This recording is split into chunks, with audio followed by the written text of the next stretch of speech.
జూబ్లీహిల్స్ లో 4th round start అయిపోయింది. 4వ రౌండ్ ఓట్ల లెక్కింపు మొదలైపోయింది. సో నువ్వా నేనా అన్నట్టుగా హోరాహోరీగా సాగుతోంది. సో కేవలం అటు ఇటుగా ఒక దోబూచులాట అన్నట్టు నడుస్తోంది. జస్ట్ హండ్రెడ్స్ ఆఫ్ ఓట్ల అటు ఇటుగా తేడాగానే జూబ్లీహిల్స్ ఉప ఎన్నిక కౌంటింగ్ నడుస్తోంది. సో దీంట్లో ఒకవైపు బీహార్ ఉత్కంఠ, మరోవైపు అఫ్కోర్స్ లోకల్ కాబట్టి జూబ్లీహిల్స్ కొంత ఇంట్రెస్టింగ్ ఫ్యాక్టర్స్ ఎక్కువగా ఉంటాయి, కొంత క్యూరియాసిటీ ఎక్కువగా ఉంటుంది. సో జూబ్లీహిల్స్ పైన ప్రస్తుతానికి అయితే కాన్సన్ట్రేట్ చేస్తున్నాం. జూబ్లీహిల్స్ లో 4వ రౌండ్ మొదలైంది. సో 3 రౌండ్ల ఓట్లు 3 రౌండ్ల కౌంటింగ్ అయ్యేసరికి 6047 ఓట్ల ఆధిక్యంతో కాంగ్రెస్ పార్టీ ఉంది. సో 3వ రౌండ్ లో 3100 ఓట్ల మెజారిటీ మాత్రం కనిపిస్తోంది ఓవరాల్ గా. సో 4th రౌండ్ కూడా నడుస్తుంది. 4th రౌండ్ కౌంటింగ్ స్టార్ట్ అయింది. 4th రౌండ్ కౌంటింగ్ వచ్చేసరికి అఫ్ కోర్స్ 3వ రౌండ్ లో కొంత బీఆర్ఎస్ పార్టీ ఎడ్జ్ చూపించినా గానీ చిన్న ఉపశమనాలకు కనిపించింది. బట్ ఆ తర్వాత ఆబ్వియస్లీ మళ్ళీ కాంగ్రెస్ పార్టీ కొంత లీడ్ అయితే కనిపిస్తున్నట్టు తెలుస్తోంది ఇప్పుడున్నటువంటి సమాచారం ప్రకారం. అటు బీహార్ లో కూడా 161 అంటే మ్యాజిక్ ఫిగర్ దాటేసింది. 122 మ్యాజిక్ ఫిగర్ ప్రభుత్వం ఏర్పాటు చేయడానికి. సో దాటి ట్రెండ్ కొనసాగుతోంది. బీహార్ లో కూడా ఎంజీ మహాగఠబంధన్ 75 స్థానాల్లో, ఆర్జేడీ 60 స్థానాల్లో, కాంగ్రెస్ పార్టీ కేవలం 14 స్థానాల్లో ఉంది. ఇక లెఫ్ట్ పార్టీలు 1 స్థానంలో లీడ్ కొనసాగుతోంది.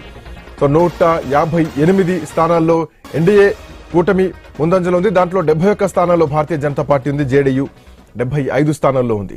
సో కొంత జూబ్లీహిల్స్ మాత్రం ఫస్ట్ రౌండ్ కొంచెం టెన్షన్ కనిపించింది. కేవలం 47 ఓట్ల ఆధిక్యంలో మాత్రమే కాంగ్రెస్ పార్టీ కనిపించింది.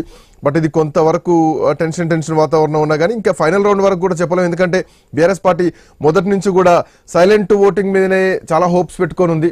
సైలెంట్ ఓట్లు మాకు పడతాయి, సైలెంట్ ఓట్లే కాపాడతాయి అన్నటువంటి ధోరణి. 3rd రౌండ్ లో అదే కొంచెం ఒక లాంగ్ బ్రీత్ లాగా కనిపించింది. బట్ ఏదేమైనా కానీ సో జూబ్లీహిల్స్ క్యూరియాసిటీ కనిపిస్తోంది. ఇప్పటికే నవీన్ యాదవ్ ఇంటి దగ్గర భారీ బందోబస్తు కూడా ఏర్పాటు చేయడం జరిగింది. అభిమానులంతా కూడా నవీన్ యాదవ్ ఇంటికి చేరుకుంటున్నారు. ఎట్లాంటి అంటే అవాంఛనీయ సంఘటనలు జరగకుండా పోలీసులు కూడా భారీ భద్రతను ఏర్పాటు చేశారు. చుట్టుపక్కల మొత్తం కూడా 144 సెక్షన్ నడుస్తోంది. రైట్. ఇక మొదటి రౌండ్ లో కాంగ్రెస్ పార్టీ 47 ఆధిక్యంలో ఉంటే రెండు రౌండ్లు పూర్తి అయ్యేసరికి కాంగ్రెస్ పార్టీకి 2995 ఆధిక్యంలో ఉంది. 2వ రౌండ్లు పూర్తయ్యేసరికి కాంగ్రెస్ పార్టీ 2999 ఆధిక్యంలో కొనసాగింది. సో తర్వాత 3rd round and 4th round కూడా ప్రస్తుతానికి నడుస్తుంది. 3rd రౌండ్ లో కొంత బీఆర్ఎస్ పార్టీ ఎడ్జ్ చూపించినా గానీ మళ్ళీ 4th రౌండ్ కి వచ్చేసరికి కాంగ్రెస్ పార్టీ కొంత లీడ్ మాత్రం తీసుకున్న స్పష్టంగా కనిపిస్తోంది.